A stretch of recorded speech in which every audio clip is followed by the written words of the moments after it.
Hi, and welcome to SYNC-O-WICZ. I'm Linda SYNC-O-WICZ. I'm the founder and CEO of Fight Voter Fraud. And just thinking about this segment that we have this week, we should actually expand our stuff into including lawfare, lawfare against citizens here in the United States. And to start off our new program for lawfare, we have Dr. Ron Elfenbein. Want to make sure I got that name correctly. It's incredible what has happened to you concerning lawfare. Now, you are a emergency room doctor, and what I'd like you to do is first give us your background, and then we're going to talk about the horrible things that have happened to you since COVID. Absolutely. Well, thank you for having me, Linda. It's nice to finally meet you in person. So, I am a board certified emergency physician. I trained at Johns Hopkins. I met my wife there, actually. She's also a physician. She's a pediatric oncologist. So, she treats children with cancer. And I hold medical licenses in 3 states: Maryland, Delaware, and Iowa. And I have held hospital privileges at pretty much most of the hospitals in the state of Maryland where I live, a number of hospitals in Delaware, and a couple of hospitals in Iowa as well. So I trained at Hopkins. When I was there, I was very active. I was the chief resident, and I became active with the United States Secret Service. So I was part of the Secret Service team that went out to provide medical care for the entire federal force at the Salt Lake City Olympics. So there were about 5,000 Oh, federal wow. agents providing, because we're right after September 11th, if you remember, it was in 2002. So Mhm. they had a ton of federal agents out there providing coverage for the games, and I was out there to help ensure that they were being taken care of medically. And I've taught at the Beltsville Training Academy where the Secret Service trains. I've been to the White House a number of times, and I've been very active with them. I was also very active with NASA. I almost became an astronaut. Actually, I was one of the finalists for the astronaut Wow. program. Unfortunately, I didn't make the cut. Out of 20 something thousand applicants, I was one of 200 that was chosen to get a medical interview, but I didn't go beyond that part. They don't tell you why. It's kind of a bummer, but Yeah. that was always a dream of mine to go up into space. And I helped write the protocols for airway management for emergencies in space on the space station and the space shuttle, which are still in use today. And I have a grant for almost $1 million from NASA when I was a resident that I dealt with and did some research. I have 4 children, very proud of all my kids. They range in age from 19 to 7. And my wife, as I said, is a fellow physician. We met at Hopkins and we were training. And in 2016, I opened up an urgent care center because I had always wanted to help people, and I always wanted to. That's why I became a Well, doctor. Well, And one of the other I things I did want to get in there is besides all the stuff that you've done, we first want to let people know that you've also had many, many awards. If you just want to tell us about those awards that you've gotten, that would be wonderful. Sure, thank you. So prior to COVID, I was on like the transition team for our county executive. I was asked to be on. I was on the board of directors of the Red Cross. I was given multiple awards when I was at Hopkins: the Resident of the Year, the Chief Resident Award, Researcher Award, and I actually won a scholarship to go to China, all expenses paid, from Hopkins, to do research. But the year I was supposed to go was the year SARS-CoV-1, which was the Mhm. first SARS, came out, and Hopkins wouldn't allow anyone to travel to China. So despite the fact that I had this all expenses paid trip to go to Yeah. China, I wasn't allowed to go. So if you fast forward to COVID, I was awarded a number of accolades for my work during COVID. And I don't say this to pat myself on the back. I think it's important, to your point, to get this out there. Mhm. For all the work that I did during COVID and the lives that I saved and the work that I did, our governor at the time, Larry Hogan, came to me personally to one of my sites that I was running, and he came with a citation, a governor's citation. He handed it to me, this beautiful big, paper, for all the work that you did, all the people that you saved, et cetera, et cetera. He handed it to me and he said, thank you so much for all your work. The state legislature, which is predominantly Democrat, and by the way, I'm a Republican. I ran for state senate as a Republican, and I came very close to winning. So I'm a very well-known Republican in Maryland, very active in state politics, so that people know who I am and know what party I am with. Despite that, the Democrat legislature still voted to give me a citation for all the work I did during COVID. So I got bipartisan support, Republican and Democrats. And then our state medical society named me its person of the year, um, after I was indicted by the federal government. So I put that out there to tell people like what my colleagues think of me.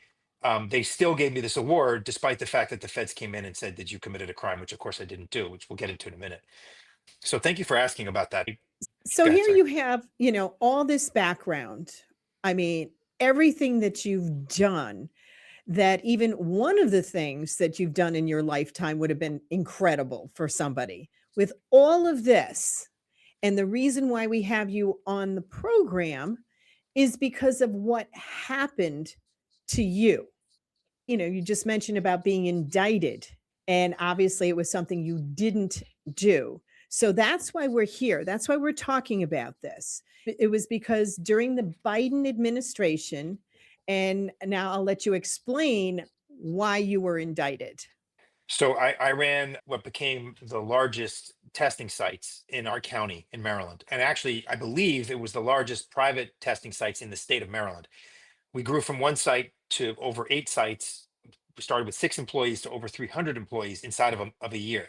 So we had exponential growth because there was such a demand for our services, which was testing and evaluation services. So we have to figure all this stuff out on the fly. How are we going to do it? How are we going to get patients through safely? How, all this stuff. There was no playbook for any of this. It was all fly by the seat of your pants, figured out as you go. And we did. And I watched in October of 2020 when Donald Trump was president at the time, he got sick with COVID.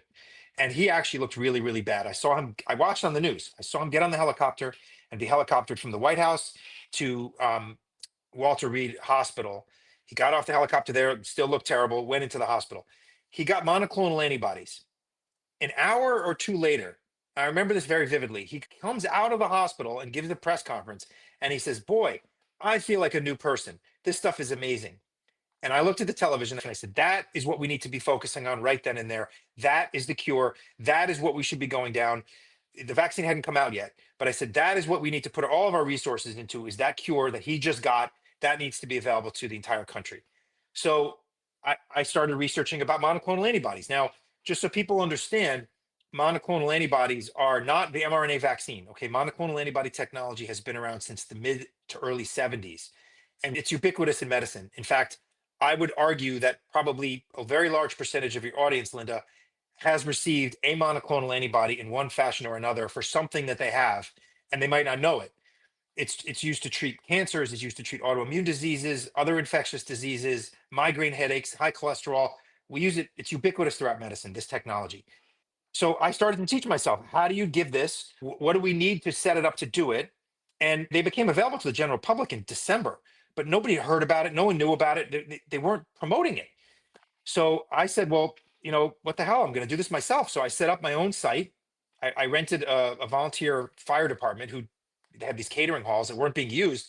They were happy to have the business, and I was happy to help set this up.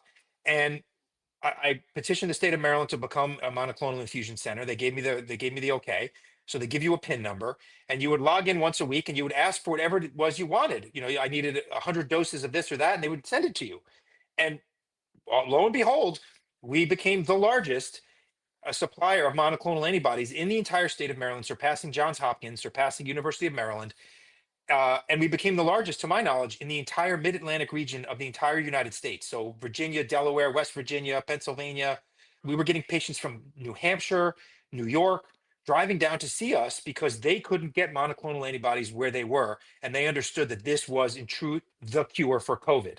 So I was on national news. I was on Fox, ABC, CBS, talking about how wonderful this drug was, that we should be giving it to everybody who was sick, and talking about COVID in general, but I started to really focus on monoclonal antibodies. And then the administration, the Biden administration at the time, started to politicize it. And they started to say, well, we're going to control distribution. And as soon as they did that, they started to cut red states off. Not entirely, but the distribution to red states dropped dramatically. Well, I'm in the blue state. It dropped for me too, but not anywhere near what it did to Florida, for example. And it's really reprehensible that they did that, because it's a medicine, it's a cure, and it should go where it's needed the most. First, they wouldn't say what they were using to determine where they were sending it. Then they finally said, well, we're using equity. Now, I don't even know what that term means, but it certainly has no place in a medical discussion, right? I mean, you're talking Right. about need, and it should be a doctor-patient relationship. I think my patient should get this. I should order it, and they should get it.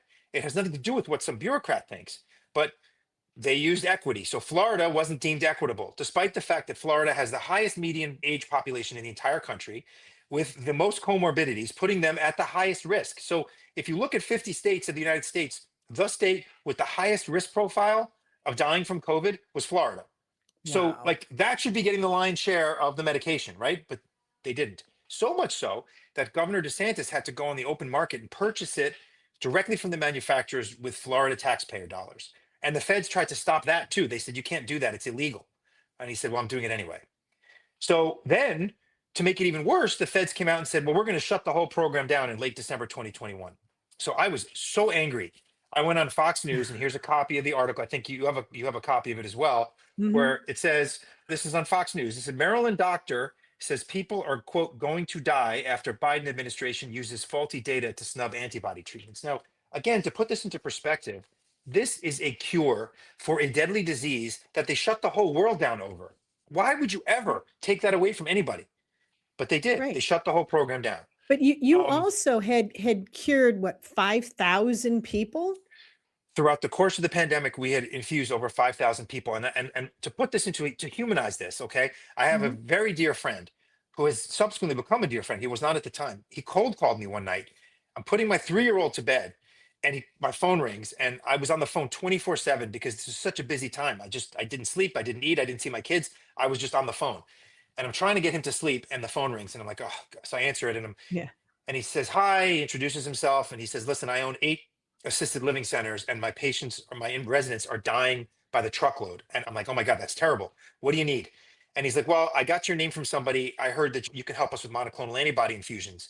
I said, of course, I'll help you. What do you need? And the phone Mhm. went dead. The phone went dead. I said, hello, Stephen. His name was Stephen. Are you there? And he said, yeah, I'm just in awe. I'm like, I'm shocked. I said, what's the matter? He said, you are the 27th person I have called. Nobody has been able to help me. I said, Stephen, listen, I'm putting my son to bed.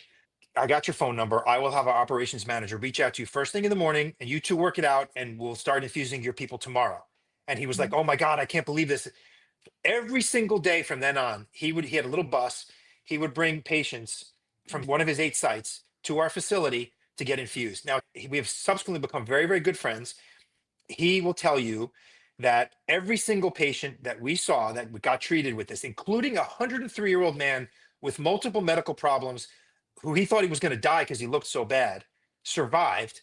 Every single person they sent to the hospital did not. And he said it's polar opposites. He says it's an N of 100% and N of a 0%. Or, the statistics are 100% survival, 0% survival. He's like, there's no in between. And he said, not only did you save all of our residents that we sent to you, but you saved my business. And he says he's forever in debt to me for that. Now, I don't know what to make of that, but thank you. That's nice to say. But I take great pleasure in the fact that we saved all those people's lives. I saw it with my own 2 eyes, and the data bears it out. You can do a PubMed search, you can look for yourself. You can see that the data on monoclonals was so good, and they took the damn things away. I mean, I saw a person with the color of my shirt, this blue, come in and looked like he was going to die. And literally within 20 minutes of the infusion starting, maybe it was 15 minutes, I can't remember, but it was very, very fast. He started to pink up, and he looks around. He goes, wow, I feel so much better. And he walked out. He had to be wheelchaired in. He walked out on his own 2 feet. That Wow. was a real human being that I saw with my own 2 eyes. So this happened every single day. And I would have my providers call every single patient who got an infusion either the next day or 2 days later to check on them. And without question, overwhelmingly, we had everybody felt much better or they were cured. Like that's how it works. It cures you right then and there as soon as you get it. Now, you might not feel 100% better as soon as you get it because you still have your body's reaction, the cytokines and Right. things like that that cause inflammation, but you're cured. It's remarkable. So what it is it's a single antibody that's been replicated a trillion times, and we can infuse it in IV into your arm over 30 minutes, or you can give 4 injections to 4 different sites through a syringe, and the person is cured right then and there. It's basically what your body would take to produce as an immune response over a month, we give you in 30 minutes. So it's like a supercharged dose of your own immune system. It's miraculous, and it worked. And these, if you pick the expletive of your choice, took away this cure, which is just reprehensible and frankly evil. Okay, it's evil Mhm. because it consigned all these people who would have benefited from it to either die or need to be hospitalized. So I go on Fox News, I say this, I'm angry as hell, and I let it out. Newsmax calls me and they said, "Hey, that was a pretty provocative statement you just made on Fox News. Do you want to come on our show?" I went on Spicer and Company, talked to Sean Spicer, and I was like, "Yes, they're killing people. This is reprehensible. They don't know what they're doing. They're wrong." I mean, I just let them have it. 4 months later, to the day that I was on Fox, I get indicted on federal healthcare fraud charges. That even the judge, who's the chief judge of the state of Maryland, by the way, adjudicating my case in a pretrial conference, called out the prosecution and called it a case of, quote, shoot first and ask questions later. Because that's exactly what it Mhm. was. It was very Stalin-esque. It was show me the man and I'll show you the crime. They went after me with nothing and they couldn't really find anything. So they came up with some bogus, healthcare fraud, which is like a catch-all term. Let me just tell Right. you what this quote unquote healthcare fraud is. So we saw, this is just for testing, not for monoclonal antibodies. We saw over 100,000 patients in the relevant time frame of the indictment. It was like a 6 month or 8 month period. They chose 5 charts, okay, of patients I didn't even see because I didn't see any patients. I was busy running 8 sites, running around like a lunatic. I wasn't seeing patients. Mhm. We had nurse practitioners and PAs. They chose 5, and they said that we picked the wrong code on those 5 charts. Now, they never have ever been able to say what the right code was, why our coding was Mhm. incorrect, and how our coding was incorrect. In fact, all the way up to trial, and to this day, they've never even had a professional coder look at the charts to say whether the coding was accurate or not. Just government attorneys. Now, Linda, if I asked you, what do you know about medical coding and billing? You'd probably say nothing. What do you think a government lawyer knows about billing and coding in a medical? Well, Nothing. I was going to say, as far as medical coding, I know if they code things incorrectly, it takes an army to get it fixed because it is Yeah. easy to code something incorrectly. But the fact that, they're telling you the reason why you were indicted was because of that, when you'd been and saving all these people, and saving hundreds of their millions of sorry, lives. Go sorry. ahead. No. No, no, I'm sorry. I'm going to cut you off. I just get very excited about this. Oh, I And know. hundreds of millions of dollars to the system. So they say these 5 charts, okay, there's over 69,000 possible codes in ICD-10, which is the language Oh, that we use gee. for coding. 69,000. And they have the audacity to say, you chose the wrong code. And it wasn't even me on 5 charts out of over 100,000 that were seen during a global pandemic when the world is shut down, right? And any reasonable human being would have picked up the phone and say, hey, we think there's some irregularities here. Perhaps we could have a conversation about this. But no, that's not what they did. They indicted me. And the other thing that's crazy about this is the only way to tell what the coding is or how it should be done is based on what's in the charts. And the government didn't even have the charts when they indicted me because they're proprietary and I had not turned them over. They hadn't been subpoenaed. So how could they possibly know there was fraud when they didn't even look at the charts? And then they didn't even have a professional look at the charts, just some government attorney who thinks he knows what he's talking about. So anyway, it's like insane that this is my life, but this is, I feel like I'm talking about space aliens and like, the pyramids in Giza, but this is the truth. So I go to trial because I did nothing wrong. And my lawyers kept telling me, look, there's no evidence. We can't find anything. I don't know what they're going to say at trial.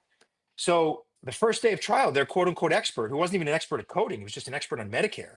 He got so badly impeached on cross examination because he had no idea what he was talking about. In fact, he testified in the exact opposite of 2 of the things they indicted me for. They indicted me because they said you weren't spending enough time with your patients. And he, under oath, testified time is irrelevant when you're talking about coding. And then they said Mhm. none of this was medically necessary. Everybody who testified at trial said it was all medically necessary. So anyway, this guy was so awful and got so badly, the word they use is impeached on the stand. The judge actually dismissed the jury, dismissed the guy, said, go wait outside, called us up to the bench, and he's fuming. He starts wagging his finger at the government and says, what the hell? And this is a quote, what the hell are you doing? Where is the crime? And the government said, well, judge, it's coming. You'll see, you'll see. And he said, well, you better show me something soon because I'm about to throw this case out right now. Day 1, first witness of the trial, 2 hours into the trial. So he doesn't throw the case out and it goes to the end. And the government will do whatever they have to do to win. Like to prove my criminal intent, so to speak, they Mhm. literally put up tax returns. And they said, look how much money his business made before COVID and look at how much money Oh, he's making during COVID. That's got to be oh. proof of some criminal behavior. Truly, that's what they Un did. Now, Unbelievable. unbelievable, but that's what When they did. when all of this, as we now know, was all about billions of dollars going to pharmaceuticals and anybody else associated with them. And the other reason is I'm sure people are wondering, why they stopped having the monoclonal Monoclonal. antibodies was because of the emergency order. If quote, I mean, if I'm not correct, let me know. The emergency order would mean for getting vaccinations and how fast they brought it forward would be that there's no other cure, that's why we need to do this. But you have all your cases, 5,000 plus to begin with, that proves there is something out there that is a cure. So it's all about the money and the government and whoever else is getting whatever kickbacks may have happened within that. But now we're finally starting to see all of the stuff that's going on with Fauci and the lies and everything else. But your case still is not over. No. So you hit the nail on the head. So you're 100% correct. It's the emergency use authorization. If there is anything proven efficacious against the virus, the EUA for the vaccine becomes Yep. null and void. That's why Secretary Kennedy talks about this a lot. They had to beat down hydroxychloroquine, ivermectin, Mhm. and I would Yep. argue monoclonal antibodies were even better than either of those two medicines because it's one and done, and you are cured. And those antibodies float around in your system for 3 or 4 months, so you're good to go for another 3 or 4 months. So not only are you cured, but you're immune for the next 3 or 4 months until those antibodies go away. So yes, 100%. And think about it from the drug manufacturer's perspective. Their population of patients is 8.5 billion people, the entire global population, right? Yep. Everybody's supposed to get vaccinated. So it's the entire world. We, the taxpayer, foot the bill for the research and development for the vaccine, almost 100% of it, not quite, but almost. Yet 100% of the profits went to Pfizer, Moderna, and Johnson & Johnson, the manufacturers. Mhm. We didn't share in that as the taxpayers. We foot the bill to make it, but we didn't get any in the profits. Versus monoclonal antibodies, when you think about it, first of all, they're expensive to produce. The R&D is quite labor intensive and expensive. But regardless, their population of patients is an order of magnitude smaller because it's only patients who qualify and only Oh, patients who are infected and yeah. sick. Like if you're the drug manufacturer, who are you going to shoot for? Of course, Oh, the yeah. money's all up here. So they had to shut this program down. They had to make it work. And by the way, I get indicted in April of 2022. Shortly thereafter, within the next month or two, monoclonal antibodies, poof, are gone. They're not available anymore. The cure for COVID, and I want to make this clear, the Oh my cure for God. COVID has been taken away from you. You, the American people, it's gone. You can get the shot, which nobody wants. The crappy vaccines are still available, but the monoclonal antibodies, which will cure you if you had it, are no longer available to the general public. It's Wow. unbelievable, but the truth. So Wow. anyway, This is I under the told, Biden, we gotta make sure people know this was under the Biden administration had yes, done this. And the reason 100%. why we're talking about this now is because there are also holdovers within the Department of Justice from the Biden administration. So with your case, like I said, we wanna let people know you went to trial once already. So you wanna So let I, us know where that is?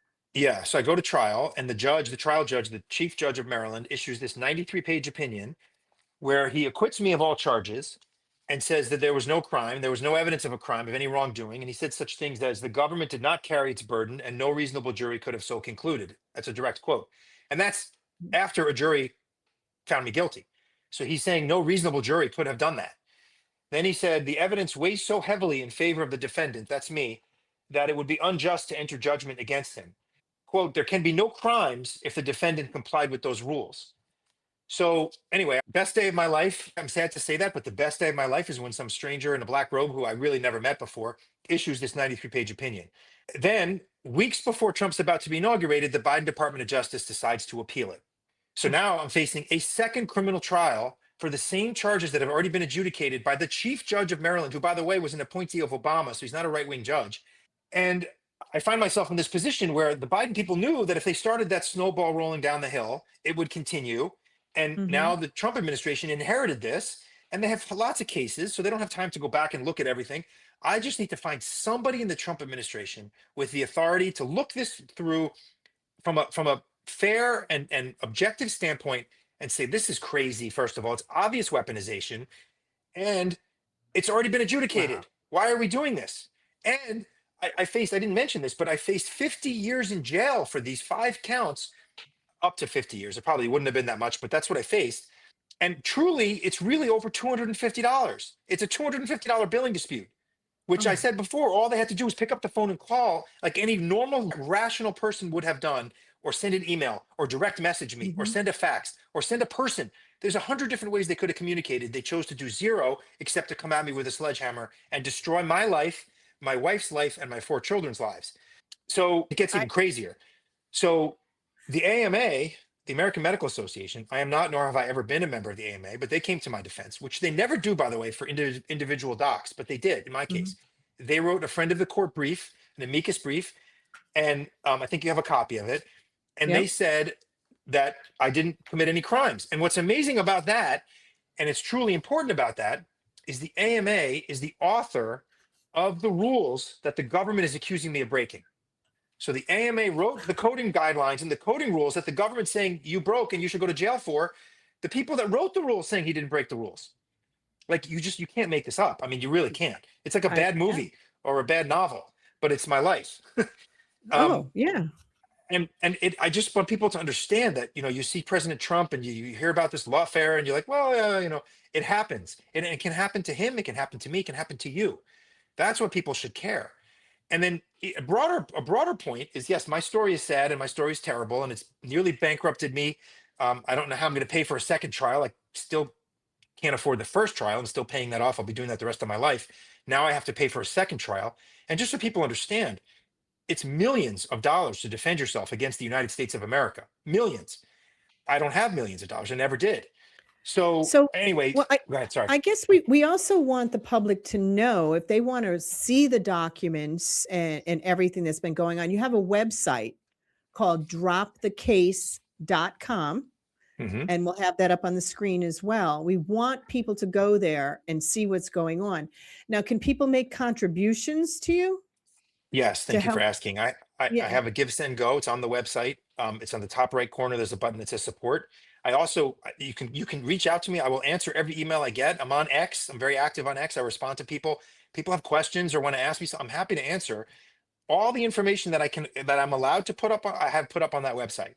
So all these letters, all these things that I've had the AMA said wrote that amicus brief, the Independent Medical Alliance, the Association of American Physicians and Surgeons, the Maryland State Medical Society have all published things to the government saying drop this case, and written directly to Todd Blanche, the Attorney General now, asking him to drop this case because it has no merit. I don't really know what else I can do, but this issue is a broader issue, and it speaks to a problem that is a real, and we're seeing it now, as you brought up, Linda, with Dr. Fauci, right? The lies, the BS, the nonsense that we Mhm. all had to live through for the last 6 years. Yep. I defy people out there to prove me wrong, but any doctor who spoke out during the pandemic and questioned the quote unquote narrative in any way, shape, or form was punished. I defy you to find a person who was not. I don't think you can. Who wasn't deplatformed, who didn't lose their medical license, wasn't threatened with licensure revocation, didn't lose their hospital Uh, privileges, or like me, wasn't indicted by a government entity. I don't think that person exists. Everybody who dared to have the temerity to speak out and try to do the right thing got punished. I mean, even Jay Bhattacharya, who's the head of the NIH now, he wrote the Great Barrington Declaration. Anthony Fauci, in his diary, wrote, "We need to go get this guy." I'm paraphrasing, but that's essentially what he said. That is a scary, scary proposition when you have the power and the authority of the United States government behind you to do that to people. It is the most unethical, anti American thing you could ever imagine. But that is what happened to every single person who had the guts to do the right thing and to step up, myself included. And again, I don't say that to pat myself on the back, but we are the people what you should want speaking out. And right. and what kills me are all these people who say the science is settled. That has got to be the dumbest term I've ever heard in my life, because by definition, science is constant questioning. You raise a hypothesis, you question it, and you test it. That's what science is. You could say the Earth is flat. That's a reasonable proposition until it's proven otherwise. But people can still have that science. It's not been proven scientifically. Like, you can't prove things scientifically. Well, I guess that probably has, because we have images. But regardless, you get what I'm trying to say. The science is always trying to evolve. It's for a long time we thought fat is bad for you. Everything should be low fat. No, eat a lot of carbs, eat a lot of sugar. It's fine. Cut fat, right? Based on research from Alan Keyes in the 50s. That was proven wrong. But the Mhm. science is always evolving. It's never settled. That's the point of science. So to Right. say that the science is settled and we need to follow the science, and like Fauci said, I am science, that is just Ugh. ridiculous nonsense. And it should make every American angry and mad and pissed off. And these people are evil, and they took away what is a cure that should still be available to people, because people still die from this virus, by the way, and we have the technology to cure them. Why is it not available? Right. So there's several things here within this program we need people to know. One, you need to get your life back after what has happened to you when you were actually curing people. Another thing that we need is to have that cure available again. I mean, Yes. that's what we need. We need to do that. And we all know, as you said, people were persecuted if you talked against it. And as we were talking before we came on air, I mean, I never got the jab at all. There was no way I was going to put any chemicals into my body. And I had a lot of backlash from people, even Yeah. including my family. You know, you're supposed to go along, you're supposed to get the shot because the government is telling you to do something. When part of me was like, well, that doesn't really make any sense. If you're, healthy, why would I need to do that? And Right. just the way everything was brought forward. And anytime someone would talk about even the ivermectin, you'd see in the news media, oh, that's stuff that they only give to horses. So it was like trying to divert from something that was helping people to say, oh, you're taking horse medicine. I mean, the narrative was always changed with everything. And the fact that, I mean, I remember, people lining up to have to get the COVID test just to have an operation, Yeah. which was just crazy. And these were all in parking lots at different places that you had to go. And you couldn't get anything. You couldn't see a doctor in person because, oh my God, you might have it. It was horrendous. And those stupid masks. That Yeah. was the other Yeah. people that made a lot of money were on those masks, especially the ones that were not the professional hospital masks. All it did was make people sicker, Yep. you know, And it and started to smell bad. yeah, not only Yeah. that, you had children that were starting to do drawings of other kids with no nose and no mouth. I Yeah. mean, everything Yeah. that happened with all of this, but you were someone who was helping cure people with something that was tried and true and proven. And then the government steps in under Biden because they don't want your narrative out there that there's a cure. Because as we spoke earlier, it's all about money and who's getting the money. It's not about us. And then we fast forward to what has been presented now with 111 times of pleading the fifth by Dr. Fauci, and all his lies. And I mean, there's more stuff that's coming out, and it's horrific.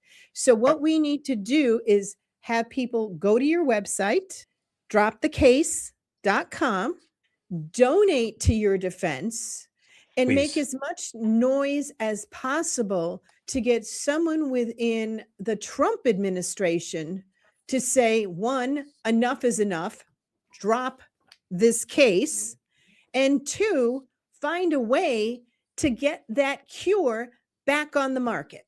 Have I sort of summed it up? A thousand It's just, percent. I just want your audience to understand, and mm, this is the really reprehensible part. Okay.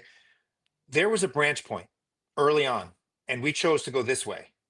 We did not need to do that. We didn't need to mhm, shut the world down. And I hate to say this because it sounds awful, and looking back in time is always difficult, but we did not need to do that. We didn't need to deprive these kids of their graduations. We didn't need to deprive kids of mm, schooling for 2 years. We didn't need to deprive. My aunt passed away. I couldn't go to her funeral. Like, as an ER doctor, I saw so many people dying alone. That did not need to happen.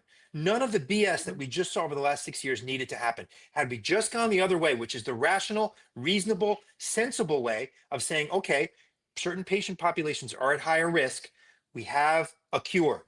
We will take those people, we should isolate them, and if they get sick, we will cure them. mhm, And maybe they should get the vaccine, maybe not. That's a totally different discussion. We can have another time. But I always use the analogy of a three-legged stool. Okay. If you have a stool, it has to have at least three legs, otherwise, it won't stand up. The government stool had one leg, and that was vaccine. That's all they would talk about. And that's why it mhm, toppled, because you cannot vaccinate your way out of anything.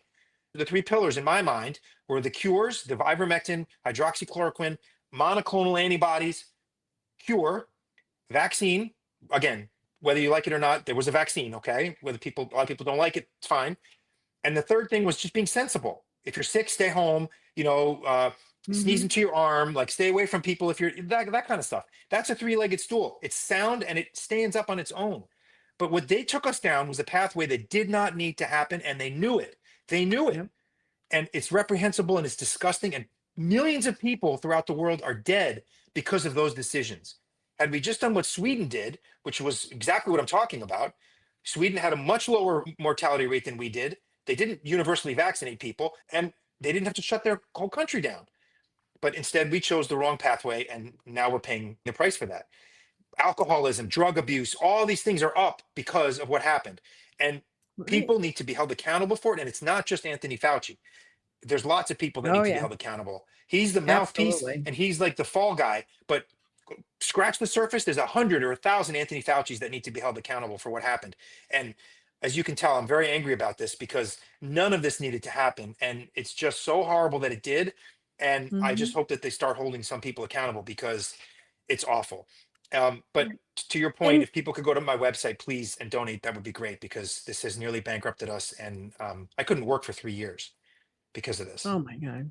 I mean, like Yeah. I said, what you basically have gone through hell, which is why we call it lawfare, and we definitely need to make as many people aware of your situation as possible.